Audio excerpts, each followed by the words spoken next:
तो जैसे आज का अपना टॉपिक है प्रिंसिपल्स ऑफ ऑर्गेनाइजेशन, संगठन के सिद्धांत।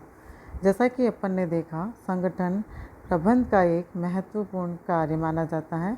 नियोजन करने के बाद प्रबंधकों के द्वारा एक संगठन का निर्माण किया जाता है। तो संगठन के अंतर्गत एक प्रबंधक के द्वारा विभिन्न प्रकार के सिद्धांतों को ध्यान में रखना होता है। संगठन की सफलता या असफलता उसके द्वारा जो प्राप्त परिणाम होते हैं उन्हीं से हम पता कर सकते हैं। तो यदि प्रबंधक निश्चित उद्देश्य उसको प्राप्त हो जाते हैं तो संगठन सुदृढ़ एवं सक्षम होता है। अन्यथा कैसा लगता है, संगठन में कहीं न कहीं कोई त्रुटि या कोई कमी रही है। तो इसलिए संगठन की सफलता के लिए आवश्यक है कि उसकी जो रचना की जाती है या उस संगठन के लिए कुछ सिद्धांतों के आधार पर उसको बनाया जाता है।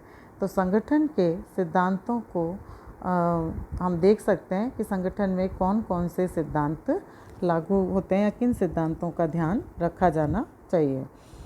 उद्देश्य का सिद्धांत, प्रिंसिपल ऑफ ऑब्जेक्टिव्स। संगठन का उद्देश्य क्या होता है?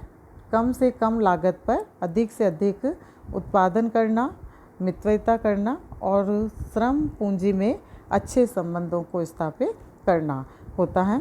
तो इसलिए संगठन इन उद्देश्यों को प्राप्त करने का क्या है, एक साधन है।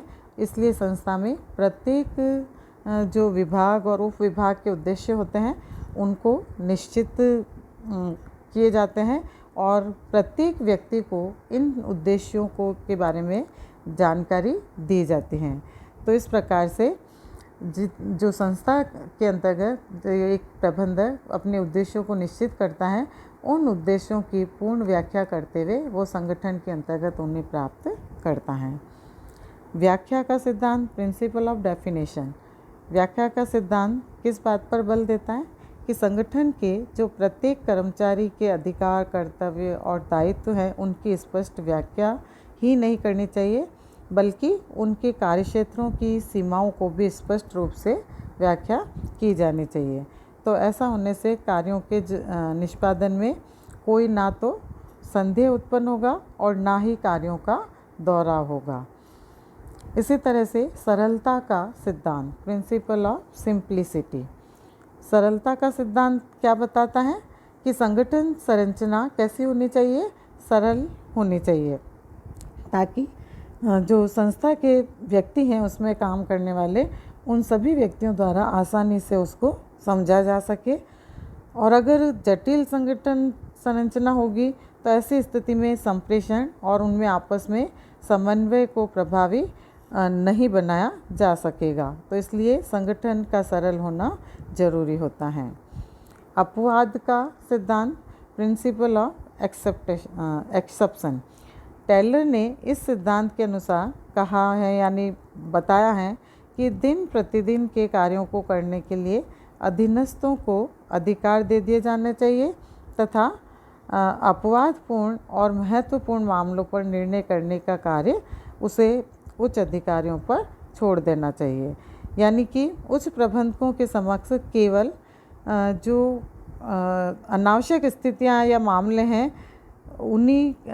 उन्हीं को उन्हें दिया जाना चाहिए, उनका अधिकार उनके पास। बाकी के जो दिन प्रतिदिन और नैतिक कार्यों से संबंधित है और वे ही रहे तो उनके बारे में उच्च अधिकारियों से पूछताछ की आवश्यकता नहीं होती है।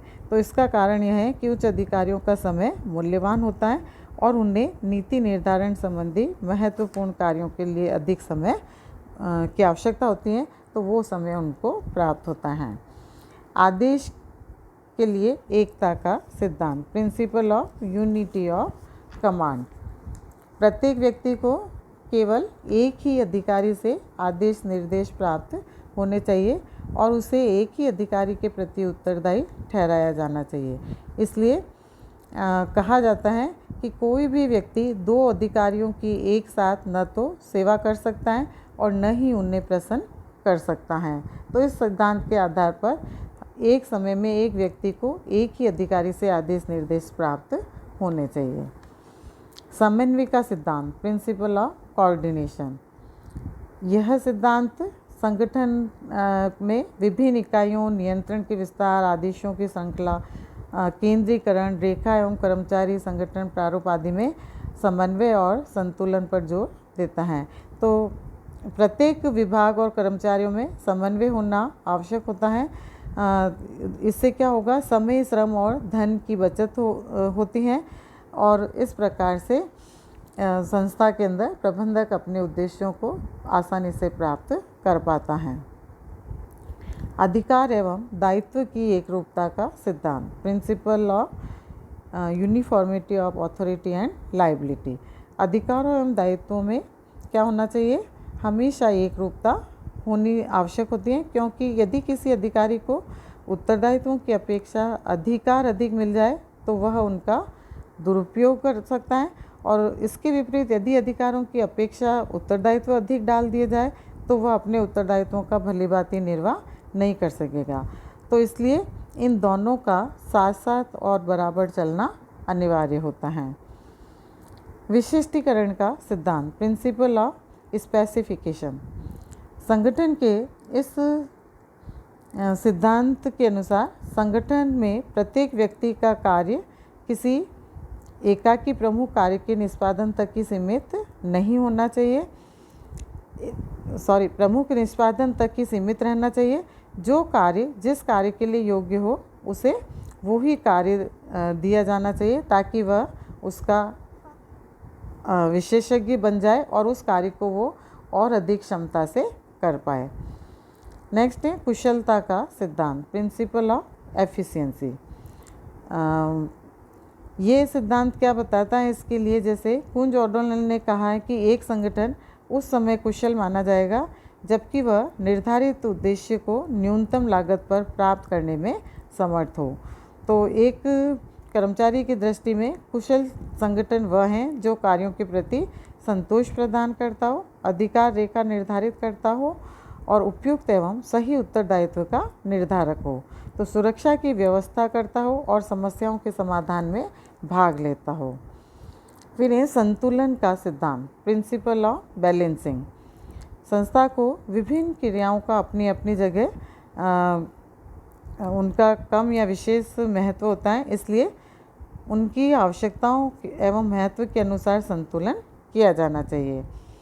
जैसे जिन क्रियाओं और इकाइयों और विभागों का उद्देश्यों की प्राप्ति में अधिक महत्वपूर्ण स्थान हो उन्हें अधिक महत्व, और जिन संस्थाओं का अपेक्षाकृत कम महत्व हो तो उन्हें कम महत्व दिया जाना चाहिए। अधिकारों के प्रत्यायोजन का सिद्धांत, principle of delegation of authority. प्रत्येक संगठन समूह में किसी न किसी व्यक्ति के पास उच्च अधिकार होते हैं, तो सर्वोच्च अधिकारियों को चाहिए कि वो अपने अधीनस्थ अधिकारियों और कर्मचारियों को अधिकारों का प्रत्यायोजन करें। नियंत्रण के क्षेत्र का सिद्धांत, principle of span of control. प्रत्येक अधिकारी की मानवीय सीमाएं होती हैं और उसमें वह अधीनस्थों पर नियंत्रण कर सकता है, लेकिन उसमें उस अधिकारी के नीचे 5 या 6 व्यक्तियों से अधिक नहीं होनी चाहिए, अन्यथा क्या होगा, उनका भलीभांति यानी अच्छे तरीके से मार्गदर्शन, पर्यवेक्षण या उनको निर्देशन, नियंत्रण नहीं किया जा सकेगा। सहभागिता का सिद्धांत, प्रिंसिपल ऑफ पार्टिसिपेशन। संगठन एक क्या है, औपचारिक स्वरूप है और उसके अनुसार प्रबंध की शक्ति विभाजित होती है, तो परंतु निर्णय लेने की प्रक्रिया में अधिक से अधिक कर्मचारी भाग लें ताकि उनका सहयोग मिल सके। निर्देश का सिद्धांत, प्रिंसिपल ऑफ डायरेक्शन। प्रबंध के सभी कार्य प्रबंध के निर्देश में निष्पादित होने चाहिए।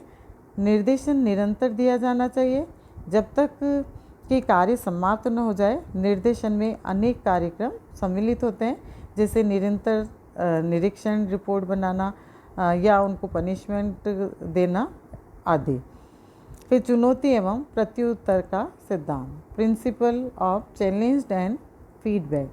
प्रबंधकों को कार्य निष्पादन में अधिक स्वतंत्रता दी जानी चाहिए ताकि पहल शक्ति एवं उत्साह का परिचय देकर उत्तरदायित्वों का निर्वाह किया जा सके। तो इस तरह से संगठन के ये प्रमुख सिद्धांत हैं जिसे एक प्रबंधक ध्यान रखता है और इन सिद्धांतों को ध्यान रखते हुए एक अच्छे संगठन की रचना करता है।